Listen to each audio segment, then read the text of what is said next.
देखंतु जो संवादपत्र मानकरे आज ये जो मीडिया उपरे सोशल मीडिया रे आमर बीजेडी बहुत खर्च करछि बोली जहाँ प्रसार करछंती सेतिरे मु एकमत नुह कहीं आमे एते परिमाण आम खर्च करना तेणु कौ आधार से सर्वे करी यहाँ बाहर करछंती यार उपरे हमको निहाती भाव में देखा पड़ो तेणु आमे जहाँ से माने कहिसंती एतिरे मु एकमत नुह।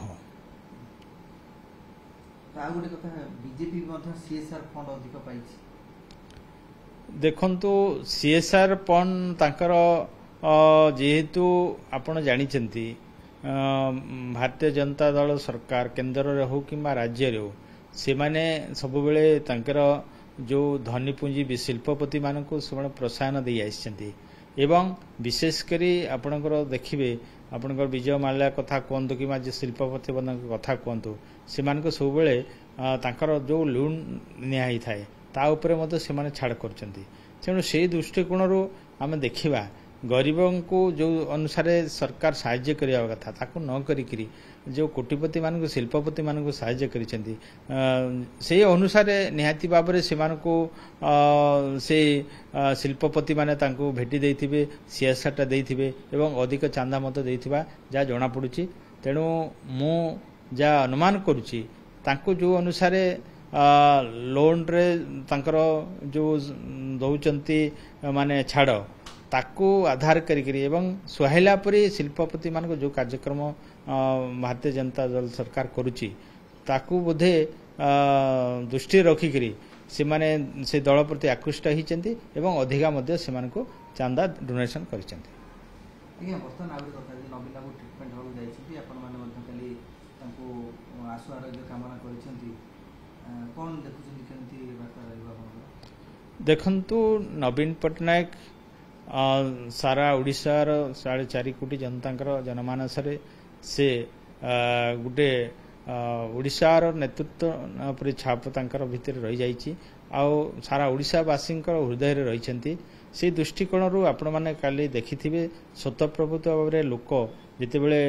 मीडिया रे देखिले जानिले जे नवीन पटनायक मुंबई के जाउचंते तांकर ट्रीटमेंट करिया पई तांकर आशु आरोग्य करिया पई समस्ते धाई आइथिले एवं तांको किछि आमे आश्वासन देवा एवं शीघ्र से किमिति आरोग्य होकर आसंतु एवं ओडिशार सेवा करंतु प्रभु जगन्नाथ तांको सहायक हंतु यही मंगल कामना करिया पई गतकाली जो प्रकार भिड़ जमी मु मध्य सेठी उपस्थित थिली तेणु आमे देखुथुलु केते लोक इमोशनाल हो जाउथिले जे नवीन पटनायक भल करी आसंतु एवं आमर दुख सुख रे साथी हंतु आ पुनर्बार ओडिशार दायित्व नहीं ये ओडिशावासी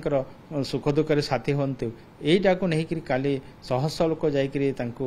देखा करथिले एवं तांको आशु आरोग्य कामना करबा पई भिड़ जमिथिला।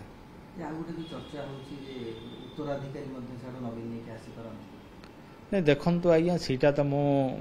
माने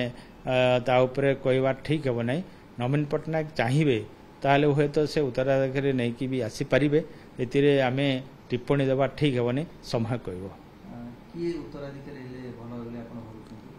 ना मु से उपरे कमेंट देवा ठीक हे नहीं आ सेटा निजे जे हमर दलर सुप्रीमो नवीन पटनायक से डिसाइड करिवे एवं से जहाँ चाहिए निहाती पापरे ताको आमे स्वागत करिवा। आज्ञा बीजेपी आज गोटे बाइट रे कहिछि जे नवीन बाबू काली ड्रामा कले सिंपैथी गेन करिया पे गोटे चिकित्सा पूर्व ड्रामा कले मोदी समावेश को काउंटर करिया देखंतु आज्ञा से आगुरु माने तांकर धार्य हिथिला आ से अनुसार तांकर फ्लाइट टिकेट मध्य हिथिला एठी कोन से ड्रामा बाजी नुहे नवीन पटनायक केबे ड्रामा करंती नाही से सबु बेले चुपचाप रहंती किमा काको कमेंट भी तो करंती नाही आज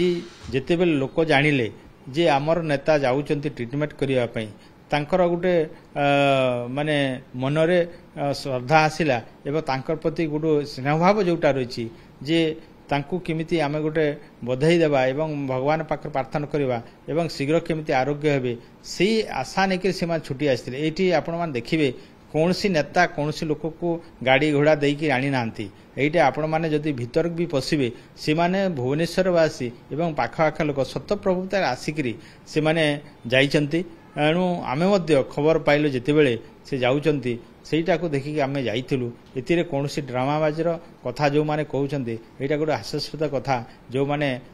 ନିଜେ ମନଗଢ଼ା କହିକରି ତାଙ୍କୁ ଗୋଟେ ଏ ପ୍ରକାର ଆଲୋଚନା ସମାଲୋଚନା କରିବା ଠିକ୍ ନୁହଁ। ସେ କହୁଛନ୍ତି ଦଳ ବୁଡ଼ି ଯାଉଛି, ତେଣୁକରି ଦଳକୁ ଏକଜୁଟ କରିବା ପାଇଁ ଗୋଟେ ସିମ୍ପାଥି ଗେନ୍ କରିବା ପାଇଁ ଇଏ ପ୍ରୟାସ କରୁଛନ୍ତି ନବୀନ। ଦେଖନ୍ତୁ ଆଜ୍ଞା, ଦଳ ଆମର 24 ବର୍ଷ ଶାସନ ରହିଲେ, ଏଇନା ଆମେ ଶାସନରୁ ଯାଇଛୁ। ଦଳ ନିହାତି ଭାବରେ ମଜବୁତ ଅଛି, ଆଗାମୀ ଦିନରେ ବି ରହିବ। ଯେଉଁମାନେ ବିରୋଧୀମାନେ ଦଳକୁ ସମାଲୋଚନା କରିବା ତାଙ୍କର ଅଭ୍ୟାସ, ନବୀନ ପଟ୍ଟନାୟକ କେବେ କୌଣସି ଦଳ କିମ୍ବା ବ୍ୟକ୍ତି ବିଶେଷକୁ ଆଜି ପର୍ଯ୍ୟନ୍ତ ସମାଲୋଚନା କରିନାହାନ୍ତି। ସମସ୍ତଙ୍କୁ ସମାନ ଭାବରେ ଚିନ୍ତା କରିକି ଆଗକୁ ନେଇଥାନ୍ତି। ତେଣୁ ଏହି ପ୍ରକାର ଯେଉଁ ମନୋଭାବ ଅଛି ତାଙ୍କ ମନରେ, ତାଙ୍କର ଏହି ପ୍ରକାର ଗୋଟେ ଭାବନା ରହିବା ନିହାତି ଭାବରେ ଗୋଟେ ତାଙ୍କର ଅଭ୍ୟାସରେ ପରିଣତ ହେଇଛି ଯେ ନବୀନ ପଟ୍ଟନାୟକକୁ ଅନ୍ୟ ପ୍ରକାରର ଦୃଷ୍ଟିରେ ଦେଖିକରି ଦଳକୁ ଏବଂ ନବୀନ ପଟ୍ଟନାୟକଙ୍କୁ ସମାଲୋଚନା କରିବା ଏଇଟା ମୋ ମତରେ ଠିକ୍ ନୁହେଁ। ସିମ୍ପାଥି ପାଇଁ ନୁହେଁ। ସେ କେବେ କାହାକୁ କହିନାହାନ୍ତି ଯେ ଆମେ ସିମ୍ପାଥି ଗେନ୍ କରିବା କିମ୍ବା ଏଇଠି ନରେନ୍ଦ୍ର ମୋଦି ଆସୁଛନ୍ତି ତାଙ୍କୁ କାଉଣ୍ଟର କରିବା ପାଇଁ, କିମ୍ବା ଆମର ଦଳ ତରଫରୁ ବି ଏ ପ୍ରକାର ଯୋଜନାବଦ୍ଧ ଭାବରେ କିଛି କାର୍ଯ୍ୟ କରାଯାଏ ନାହିଁ। ସେମାନେ କେବଳ ଏଇଟାକୁ ନିଜ ଆଡ଼କୁ ନେବା ପାଇଁ ତାଙ୍କର ଦୋଷ ଦୁର୍ବଳତା ଯେଉଁଟା ରହିଛି ଭାରତୀୟ ଜନତା ଦଳ ସରକାରର, ସେମାନେ ଦୋଷ ଦୁର୍ବଳତାକୁ ଲୁଚାଇବା ପାଇଁ ସବୁବେଳେ ନବୀନ ପଟ୍ଟନାୟକ ଏବଂ ପୂର୍ବ ସରକାର ସବୁବେଳେ ଦୋଷାରୋପ କରିଥାନ୍ତି।